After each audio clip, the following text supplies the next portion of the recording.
ఆస్తులు కాపాడుకోవడం కోసము, లేదా చంద్రబాబు నాయుడు ఇక్కడ వారానికోసారో 15 రోజులకో రావడం ఎందుకనంటే వాళ్ళ అక్రమ ఆస్తులు భయంకరంగా ఉన్నాయి. అది టిఆర్ఎస్ ప్రభుత్వం ఉన్నప్పుడు కానీ లేదా ఇప్పుడు కానీ వాళ్ళ అక్రమ ఆస్తులు తీర్చేటువంటి ప్రయత్నము అలా కేసీఆర్ గారు కూడా చేయలేదు, ఇవాళ మా రేవంత్ రెడ్డి గారు కూడా చేసే ధైర్యం చేస్తారని నేను అనుకోవటలే. వాళ్ళకి ఇక్కడ ఈ ప్రభుత్వానికి సంబంధించిన ఆస్తులను భయంకరంగా దోచిపెట్టినారు ఆంధ్ర పాలనలో. అవన్నీ నిగదీయాల్సినటువంటి అవసరం ఉండే.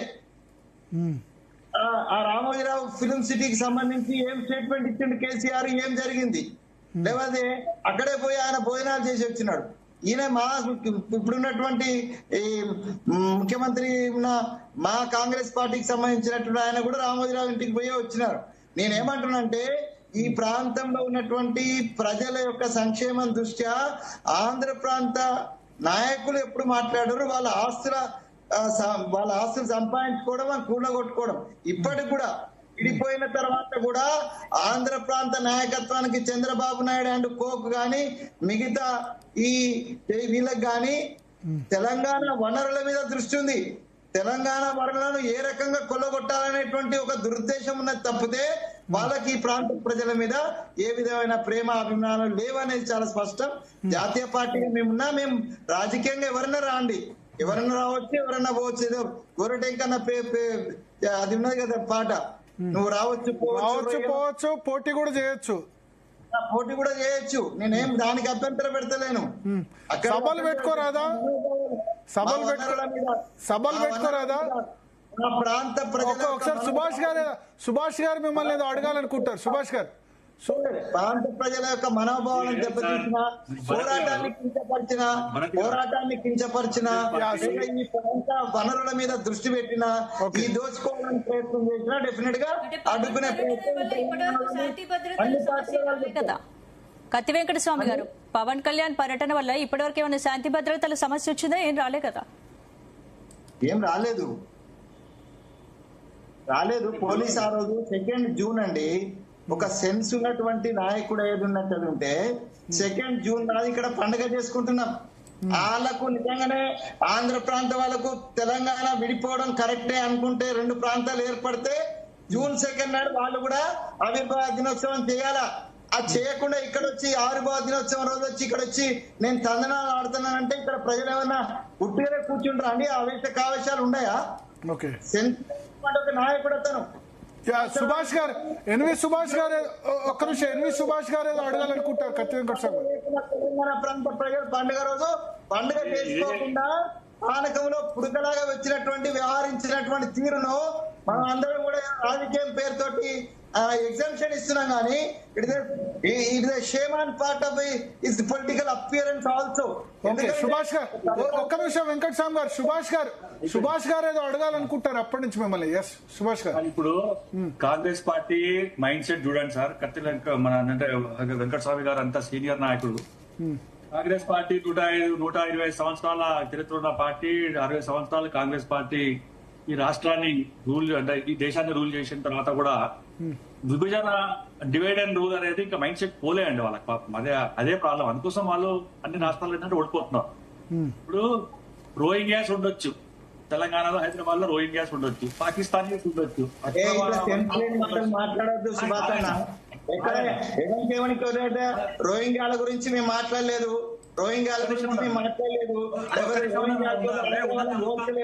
నువ్వెక్కడికో తీసుకపోతే విషయాన్ని, తెలంగాణ బిడ్డవేనా? తెలంగాణ సమర్థించడం కోసం సమర్థించడం కోసం ఏదైనా మాట్లాడతారా? ఏం ఆధార్ కార్డు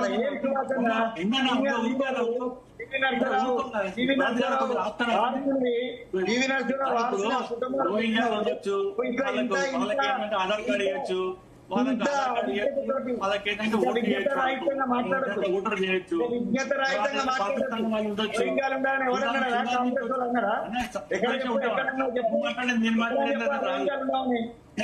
ఎక్కడన్నా మేము What is the policy of the Rohingyas or the policy ఏందో తెలుసా నీకు? నా ఒపీనియన్ చెప్తున్నా. ఒక్క నిమిషం వెంకటస్వామి గారు చెప్పండి. వెంకట స్వామి గారు కాంగ్రెస్ లో ఉన్నాం మొన్నటి వరకు, కాంగ్రెస్ లో ఉన్నాం. ఎవరైతే వలస వచ్చేటంటున్నారో వేరే ప్రాంతాల నుంచి ఇక్కడికి శరణార్థులుగా వచ్చే వాళ్ళ విషయంలో ఇందిరాగాంధీ స్టేట్మెంట్ ను నాకంటే ముందు నువ్వు చదివి ఉండాలా. నువ్వు అప్పుడు కాంగ్రెస్ పార్టీలే ఉన్నావు, పివి నరసింహరావు గారితో ఉన్నావు. నాకంటే ఎక్కువ నీకే తెలిసి ఉండాలా. నేనే లేట్ వచ్చిన కాంగ్రెస్ పార్టీ ఎన్లైటన్ చేస్తున్నా, తెలియకుండా తెలుసుకోనా చెప్తున్నా. చిన్నోనైనా కూడా కొంచెం తెలుసుకుని ఎన్లైటన్ చేస్తున్నా. లేకుంటే మాట్లాడితే ఓకే ప్రసాద్ గారు, శరణార్థుల Indira Gandhi statement final for Congress. రోహింగ్యాలు కావచ్చు. వెంకట స్వామి గారు ఒక్క నిమిషం, సుభాష్ గారు చెప్పిన తర్వాత మళ్ళీ మీకు అవకాశం ఇస్తాను. ఎస్ సుభాష్ గారు, ఎస్ ప్రసాద్ గారు ఇస్తాను ఒక్క నిమిషం అవకాశం. సుభాష్ గారు. వెంకటస్వామి గారు మీరు సీనియర్ నాయకులు, మీరు ఇట్లా అడ్డుపడుతుంది అనుకో జీటీవీలో మంచి ఏంటంటే మొత్తం డిస్కషన్ వస్తుంటే మన ఇద్దరం కొట్టుకున్నామని ఛానల్ చేంజ్ చేస్తారు. నీ క్లాస్ నా క్లాస్ జీటీవీ క్లాస్. నేనేమంటున్నానంటే ఎవరో వచ్చి ఏంటంటే ఉన్న వాళ్ళకి ఏంటంటే ప్రొటెక్షన్ ఇస్తారు కాంగ్రెస్ పార్టీ. పవన్ కళ్యాణ్ వచ్చి అక్కడ ఆయన మాట్లాడింది తప్పే అనుకోండి ఒక నిమిషం, అంతేగాని ఏంటంటే నా జాగిరా బరబ్బర్ మా జాగిరు మేము రానియం అది ఇదేనా కాంగ్రెస్ పార్టీ స్టాండ్?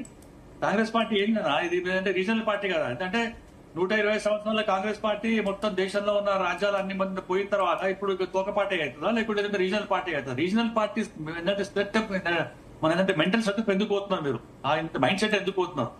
నేను ఏమంటున్నాను, పవన్ కళ్యాణ్ గారు ఒకవేళ కనుక స్టేట్మెంట్ కనుక తెలంగాణ మనోభావాలను కనుక ఆయన రెచ్చగొట్టే విధంగా కనుక మాట్లాడితే ఒక తెలంగాణ వాదిగా భారతీయ జనతా పార్టీ తరఫున మేము 100% ఖండిస్తాం.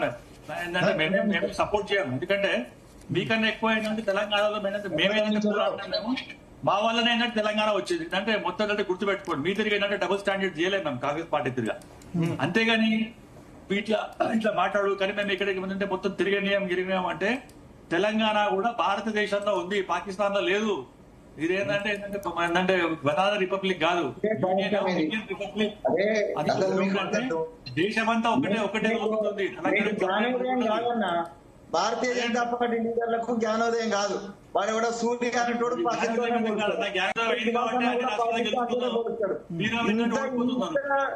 ఇంత నిర్లక్ష్యంగా మాట్లాడుతున్నాను. ప్రసాద్ గారు ఎస్ కేఎస్ ప్రసాద్. రోహింగ్యాలతో పవన్ కళ్యాణ్ పోల్చలేదు.